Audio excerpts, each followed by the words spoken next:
आणि यानंतर बुलेटिनमध्ये आतापर्यंतच्या सगळ्या महत्त्वाच्या बातम्यांचा वेगवान पद्धतीने आढावा 100 हेडलाईन्स मधून। बंधू अशोक खरात विरोधामध्ये आणखी 2 गुन्हे दाखल। एका महिलेची लैंगिक शोषणाची तर एका इस्माची आर्थिक फसवणूक केल्याप्रकरणी गुन्हा दाखल। बंधूबाबा अशोक खरातशी संबंधित पीडित महिलांचे व्हिडिओ प्रसारित करणाऱ्याला आणखी 65 जणांवरती गुन्हे दाखल, तर आतापर्यंत एकूण 74 जणांवरती गुन्हे दाखल। व्हॉट्सअप, इन्स्टा, फेसबुक आणि युट्यूबवरती पोलिसांची नजर। बंधू अशोक खरातचा आणखी एक कारनामा उघड। खरातनं कापड विक्रेता व्यावसायिकाची फसवणूक केल्याची तक्रार। नाशिकच्या सरकारवाडा पोलीस ठाण्यामध्ये गुन्हा दाखल। व्यवसायामध्ये वृद्धी व्हावी म्हणून दिला होता बनावट पुष्कराज रत्न आणि हिऱ्याची अंगठी। रुपाली चाकणकरांचा राष्ट्रवादीच्या महिला प्रदेशाध्यक्षपदाचा राजीनामा। खरातला गुरुस्थानी मानणाऱ्या चाकणकरांना दुसरा धक्का। आधी महिला आयोगाच्या अध्यक्षपदाचाही राजीनामा। वैयक्तिक कारणांपासून सुरू झालेला माज 2 ओळींच्या राजीनाम्यावरती उतरला। शरद पवारांच्या राष्ट्रवादीच्या महिला प्रदेशाध्यक्ष रोहिणी खडसेंचा चाकणकरांना टोला।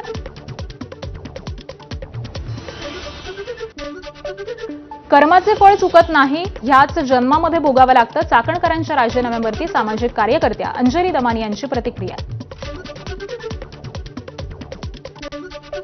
पुण्यात स्वयंघोषित धर्मगुरू ऋषिकेश वैद्याला अटक। पिंपरीमधून ऋषिकेश वैद्याला अटक। मी महादेवाचा अवतार आहे असं म्हणत महिलेवरती अत्याचार केले होते। वसईमध्ये दाखल असलेला गुन्हा पुणे पोलिसांकडे वर्ग।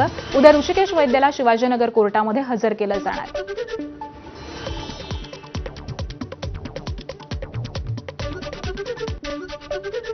धाराशिव जिल्हा परिषद सभापती निवडीनंतर शिवसेनेमध्ये वादाची ठिणगी। पक्षांतर्गत गटबाजी पुन्हा उफाळली।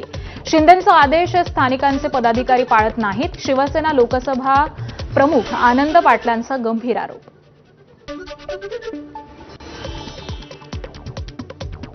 देणार आहे आणि आई साहेबांचाही माझ्या देणार आहे, जिल्हा परिषद सदस्यांचा आणि माझा देखील पदाचा देणार आहे। या पक्षामध्ये जर आदेश जर स्थानिकचे पदाधिकारी पाळत नसतील तर ह्या सगळ्या गोष्टीचा काही उपयोग नाही। इथले कोण पदाधिकारी आहेत ज्यांना शिवसेना मोठी होऊ द्यायची नाही, हे पक्षानं हुडकणं गरज आहे। याच्यामुळंच या ठिकाणी थोडंसं पक्षवाढीला अडचणी आम्हाला आहेत, हे देखील तेवढंच करायचं।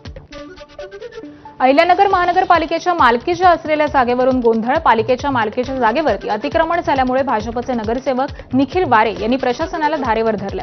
पालिकेच्या मालकीच्या जागांची नोंदणी करण्याची मागणी। आजपर्यंत महानगरपालिकेची मालमत्ता किती आहे हे जोपर्यंत अहिल्यानगर शहरातील लोकांना कळत नाही तोपर्यंत कर्जबाजारी महानगरपालिका, आपल्याकडे पैसे नाही, हे जे आरडाओरड प्रशासन करतं हे कुठेतरी थांबल। कारण की हजारो कोटीची मालमत्ता अहिल्यानगर महानगरपालिकेची आहे, परंतु आपल्या दुर्लक्षामुळे किंवा व्यवस्थित नियोजन नसल्यामुळे त्या ठिकाणी अडचणी तयार झाल्या आहेत। माझी अशी देखील मागणी आहे की जिथे जिथे महानगरपालिकेच्या मालकीची जागा आहे त्या ठिकाणी महानगरपालिकेने बोर्ड देखील लावले पाहिजे। धाराशिवच्या शिराढोणमध्ये शिवरायांचा पुतळा हटवण्याच्या प्रकरणावरून वाद तीव्र। मराठा क्रांती मोर्चाचा राज्यभरात आंदोलनाचा इशारा। पोलिसांनी अवमान केला, कारवाई करा। महेश डोंगरेंची माहिती।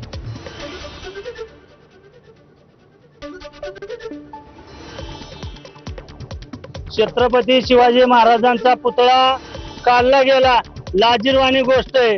छत्रपती शिवाजी महाराजांचा बाप आहे, आमच्या आस्था अस्मिता आहे आणि आमच्या बापाचा जर पुतळा तुम्ही काढत असाल, ज्या पोलीस कर्मचाऱ्यांनी छत्रपती शिवाजी महाराजांचा बूट घालून पुतळा ज्यांनी काढला त्यांना बडतर्फ केल्याशिवाय आम्ही गप्प बसणार नाही।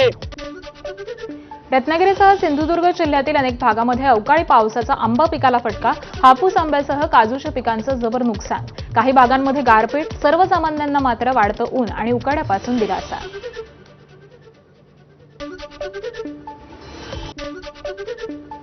साताऱ्यातील जावळी, कोरेगाव, फलटणमध्ये अवकाळी पावसाची हजेरी। फलटणच्या काळज इथं अवकाळी पावसामुळे यात्रेच्या बुकिंगसाठी उभारण्यात आलेल्या तमाशा चालकांच्या राहुट्याचं नुकसान झालंय।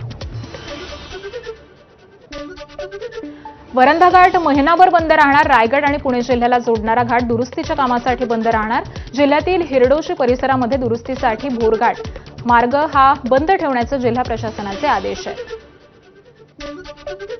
मध्य रेल्वे मार्गावरती उद्या मेगा ब्लॉक। माटुंगा ते मुलुंड अप आणि डाऊन धीम्या मार्गावरती मेगा ब्लॉक घेण्यात येणार।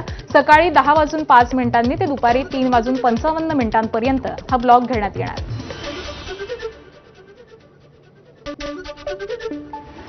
ट्रान्स हार्बर मार्गावरती उद्या मेगा ब्लॉक, ठाणे ते वाशी, नेरूळ अप आणि डाऊन मार्गावरती मेगा ब्लॉक घेण्यात येणार. सकाळी 11 ते संध्याकाळी 4:10 हा ब्लॉक असणार.